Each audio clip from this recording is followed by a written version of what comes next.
warahmatullahi wabarakatuh. Kami dari kelompok 1 yang beranggotakan Noni Kurniasi, Sri Lestari, Mutiara Maulani, dan Rini Simamora. Di sini kami akan mempresentasikan hasil diskusi dari kelompok kami tentang kedalaman, keluasan, urutan penyajian, dan contoh penerapan kegiatan pembelajaran materi alat-alat optik. Nah, yang pertama akan dijelaskan oleh saya sendiri.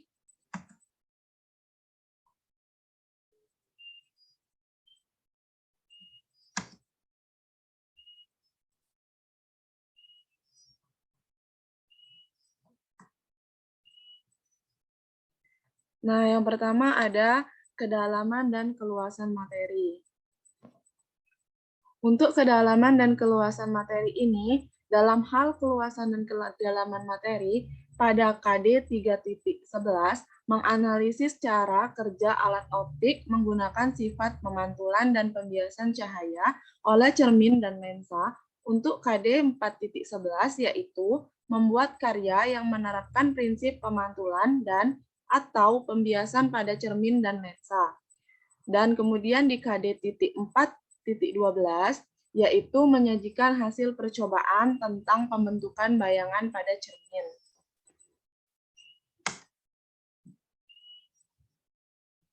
Nah, selanjutnya itu ada pengertian, ada urutan penyajian dari materinya. Yang pertama itu ada pengertian alat optik dan macam-macam alat optik seperti mata, kamera, lup, mikroskop, dan teropong.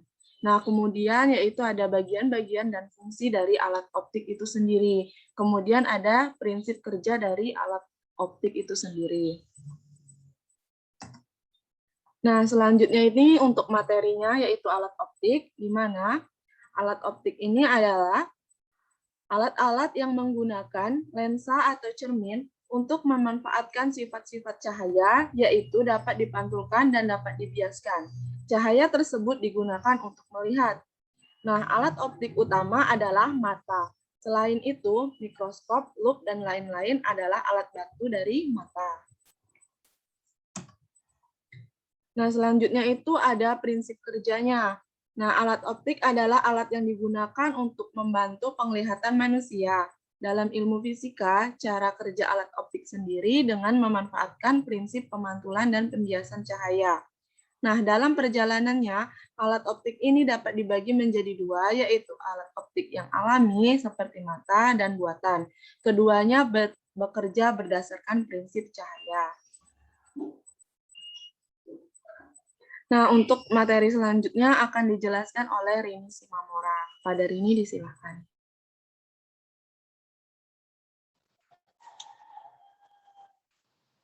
Baik, di sini saya akan menjelaskan materi selanjutnya.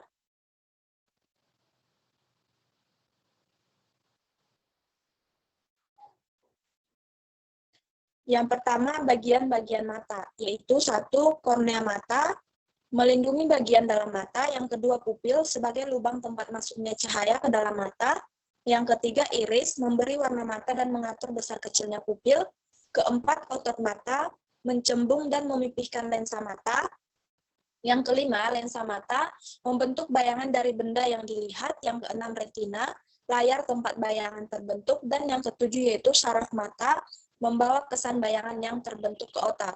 Selanjutnya, beberapa istilah pada mata yaitu 1. Titik dekat atau sering juga disebut dengan SN atau punctum proximum atau PP, yaitu titik terdekat yang masih jelas terlihat oleh mata berakomodasi maksimum. Yang kedua, titik jauh atau punctum rematum atau PR, yaitu titik terjauh yang masih jelas terlihat oleh mata tak berakomodasi. Dan yang ketiga yaitu daya akomodasi mata, yaitu kemampuan lensa mata memipih dan mencembung untuk menyesuaikan jarak benda yang terlihat. Next. Nah, di sini teman-teman dapat melihat gambar dari bagian-bagian mata. Nah, jenis mata itu ada 4, yaitu yang pertama mata normal atau disebut juga dengan emetrop. SN-nya itu 25 cm, dan PR-nya itu tidak terhingga. Yang kedua, rabun jauh atau bisa melihat dekat disebut dengan miopi. SN-nya itu lebih kecil dari 25 cm dan PR-nya itu lebih kecil dari tak terhingga. Untuk rabun jauh ini bisa dibantu dengan kacamata berlensa cekung atau negatif. Yang ketiga, rabun dekat atau bisa melihat yang jauh disebut dengan hipermetropik. SN-nya itu lebih besar dari 25 cm dan PR-nya itu sama dengan tak terhingga. Nah, untuk rabun jauh ini dibantu dengan kacamata berlensa cembung atau positif. Dan yang terakhir yaitu mata tua atau presbiopi, SN-nya itu lebih besar dari 25 cm dan PR-nya itu lebih kecil dari tak terhingga. Dan untuk mata tua ini dibantu dengan kacamata berlensa rangkap yaitu positif dan negatif.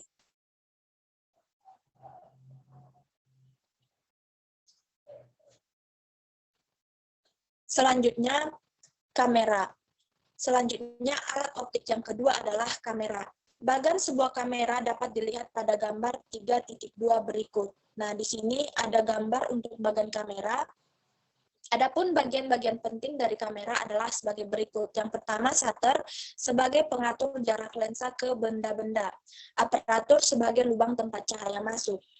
Yang kedua, apertur sebagai lubang tempat cahaya masuk. Yang ketiga, lensa sebagai pembentuk bayangan. 4, diafragma sebagai pengatur besar kecilnya apertur. Yang kelima, film sebagai layar tempat terbentuknya bayangan.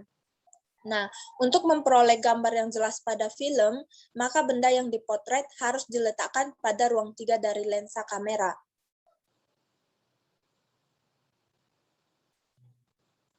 Selanjutnya, alat optik yang ketiga adalah loop. Loop adalah alat yang dibuat dari sebuah lensa positif yang fungsinya untuk melihat benda-benda kecil agar nampak lebih besar. Karena pada saat kita menggunakan loop, terjadi perbesaran sudut. Di sini ada gambar bagan perbesaran sudut pada loop, teman-teman dapat melihatnya. Perbesaran sudut lihat atau gamma adalah perbandingan sudut lihat dengan alat atau gamma, dan perbesaran sudut lihat tanpa alat disimbolkan dengan alfa. Untuk sudut kecil didapat beta sama dengan tan beta dan alfa sama dengan tan alfa, sehingga perbesaran sudut dapat dinyatakan dengan persamaan gamma sama dengan beta per alfa sama dengan tan beta per tan alfa sama dengan Sn per S.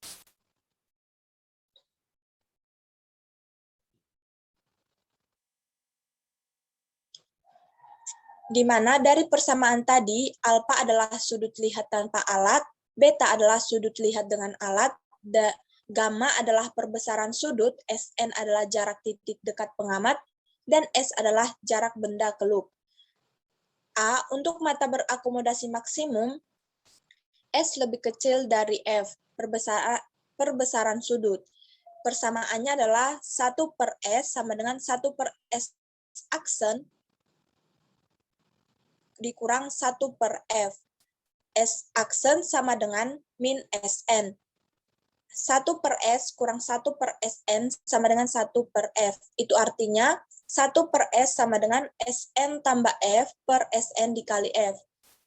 Alpha sama gamma sama dengan Sn per S sama dengan Sn dikali Sn tambah F per Sn kali F.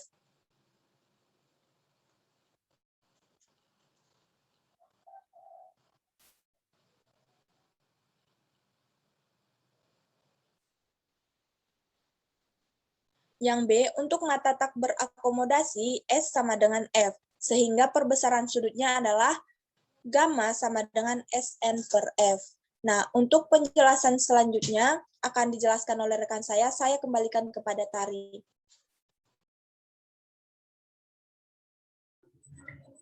Nah, untuk selanjutnya itu akan dijelaskan oleh Noni Kurniasi. Kepada Noni dipersilakan. Baiklah, di sini saya akan melanjutkan pemaparan materi dari rekan kami, yaitu ada alat optik yang keempat, yaitu ada mikroskop.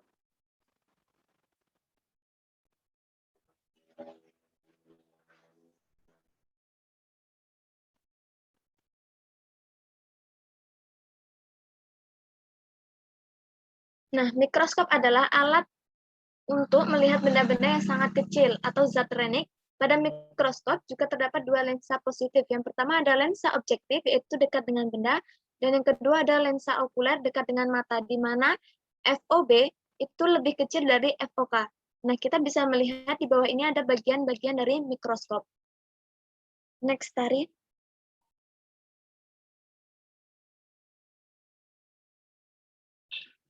Jika kita meletakkan sebuah benda di depan lensa objektif, maka secara alami, lensa objektif dan lensa okuler mengadakan perbesaran bayangan, sehingga terjadi perbesaran ganda pada mikroskop yang disebut dengan perbesaran linear mikroskop. Dengan demikian, jika kita jika kita melihat benda tersebut melalui lensa okuler, dapat terlihat bayangan akhir dan terjadi perbesaran yang disebut dengan perbesaran sudut. Dengan demikian, pada mikroskop terdapat perbesaran linear dan perbesaran sudut. Yang pertama itu ada perbesaran linear atau dilambangkan dengan M. Perbesaran linear adalah perbandingan tinggi bagian akhir yang terbentuk dengan tinggi benda pada mula-mula. Dengan menerapkan persamaan pada lensa, diperoleh perbesaran linear sebagai berikut, yaitu persamaannya M sama dengan S aksen OB per SOB dikali dengan S aksen OK dibagi dengan SOK. Panjang tubulus D yaitu jarak lensa objektif dan okuler. D sama dengan S aksen OB ditambah SOK. Kemudian yang kedua ada perbesaran sudut.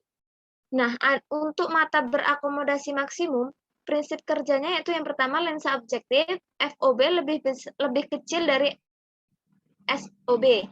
Lebih kecil dari 2 FOB, S aksen OB itu lebih besar dari 2 FOB.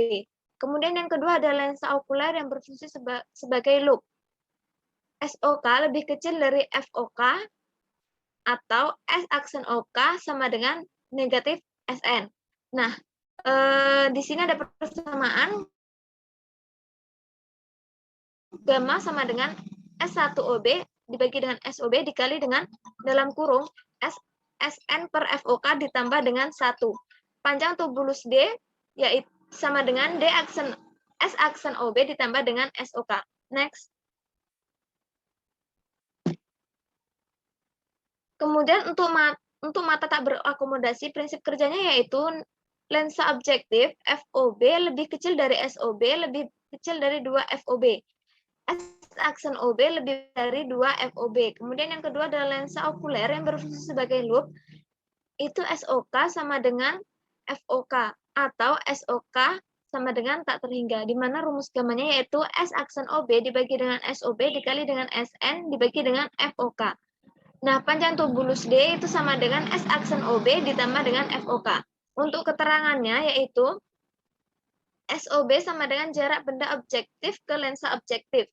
Kemudian S aksen OB itu sama dengan jarak bayangan lensa objektif ke lensa objektif. Kemudian SOK itu sama dengan jarak benda okuler ke lensa okuler. Kemudian untuk S aksen OK itu sama dengan jarak bayangan okuler ke lensa okuler.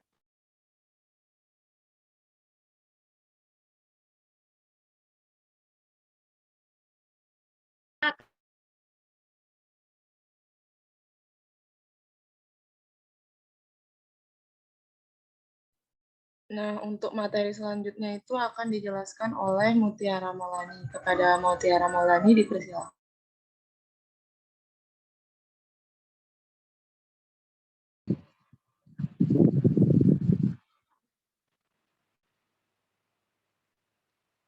Terima kasih kepada moderator.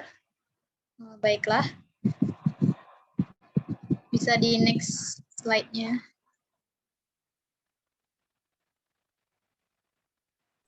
Langsung baca aja ya, agak macet.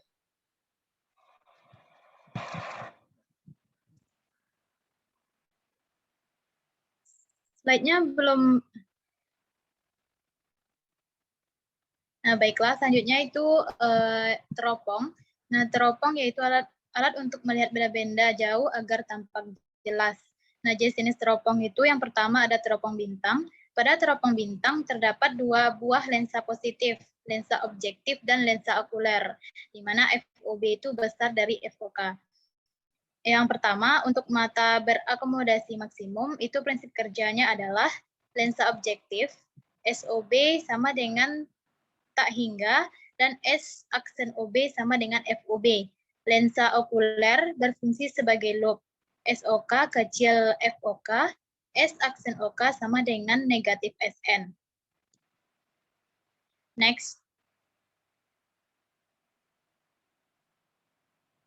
Yang kedua, untuk mata tak berakomodasi, prinsip kerjanya lensa objektif, SOB sama dengan tak hingga, S aksen OB sama dengan FOB, dan untuk lensa okuler berfungsi sebagai loop, SOK sama dengan FOK, S aksen OK sama dengan tak hingga. Nah, di sini ada perbesaran sudutnya, gamma sama dengan FOB per FOK, panjang tubus D sama dengan FOB tambah FOK. Yang kedua, teropong bumi atau teropong medan. Pada teropong bumi terdapat 3 buah lensa positif, yaitu ada lensa objektif, lensa pembalik, lensa okuler. FOB besar dari FOK. Nah, yang pertama itu untuk mata, prinsip kerjanya yaitu lensa objektif itu sama dengan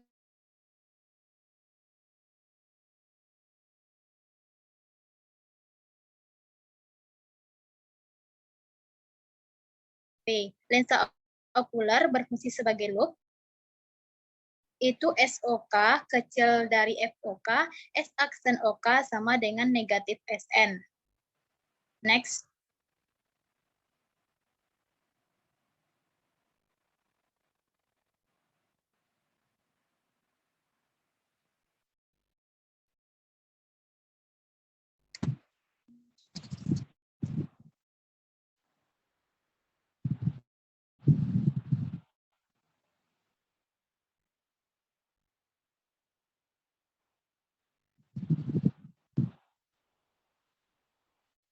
Slide selanjutnya sebentar.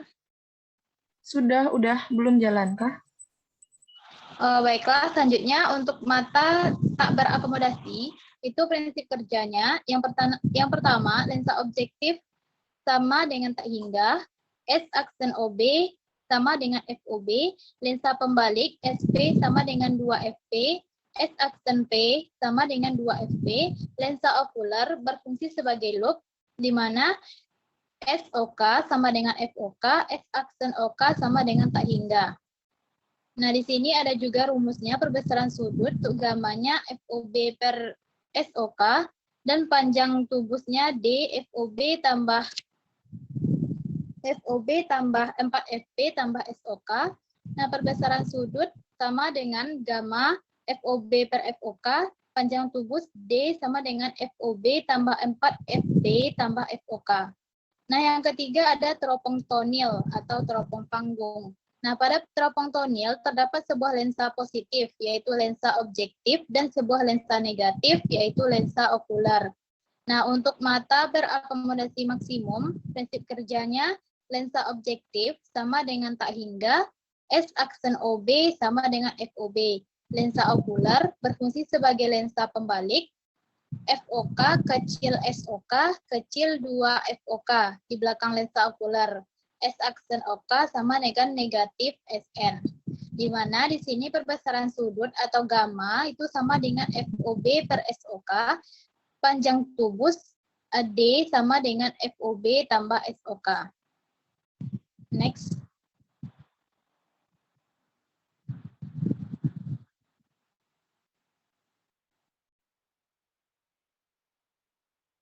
Nah, untuk selanjutnya untuk mata yang tak berakomodasi, itu prinsip kerjanya lensa objektif sama dengan tak hingga, S aksen OB sama dengan FOB, lensa okuler SOK sama dengan FOK di belakang lensa okuler, S aksen OK sama dengan tak hingga. Nah, di mana di sini perbesaran sudut atau gammanya